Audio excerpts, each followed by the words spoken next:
this lecture, we will discuss the PMI competency framework around coaching and mentoring.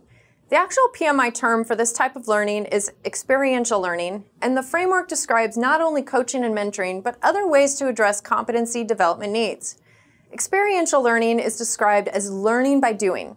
PMI describes many approaches that leaders and managers can utilize to develop their project managers, including 1. Coaching and mentoring, 2. Peer-to-peer coaching, 3. Role-playing, 4. Simulation or gamification, 5. On-the-job training, and 6. Shadowing. Now we will discuss each of these approaches in detail. First, coaching and mentoring.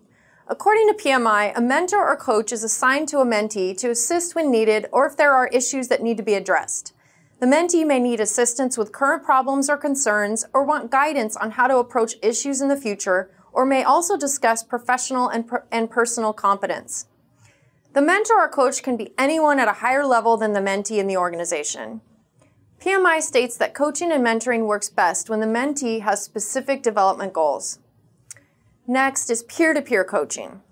Leaders can assign peer coaches when project managers have the same level of skill and experience and are able to provide support to one another. This creates a supportive and collaborative environment. In some instances, it may be necessary for a senior level manager to step in and ensure that best practices are followed, but for the most part, the peers are allowed to set their own rules for the relationship. This approach is mostly utilized for learning knowledge that already exists in the organization. Role-playing. Managers and leaders can use role-playing for specific development goals. Making the exercise fun and dramatic can increase the efficacy of the learning and help participants remember what they learned in the future. Simulation or gamification. This approach is similar to role-playing, only technology is utilized rather than human actors.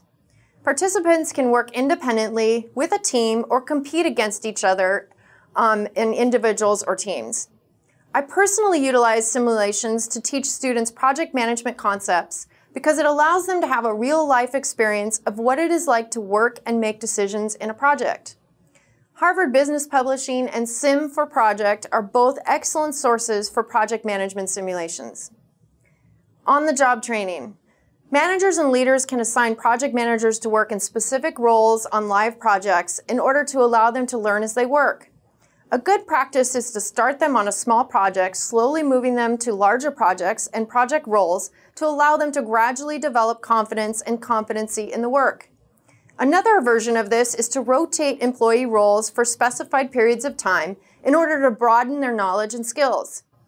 All of this should be structured, and leaders should not give the project manager so much that it is impossible for them to succeed.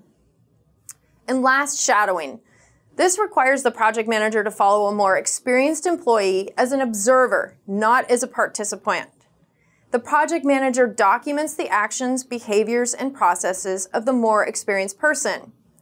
This approach can either be utilized over a long period of time to facilitate learning of a broad range of knowledge and skills, or in short, frequent bursts to learn a specific skill or solve a specific issue.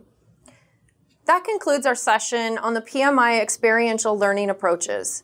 As Aristotle said, for the things we have to learn before we can do them, we learn by doing them.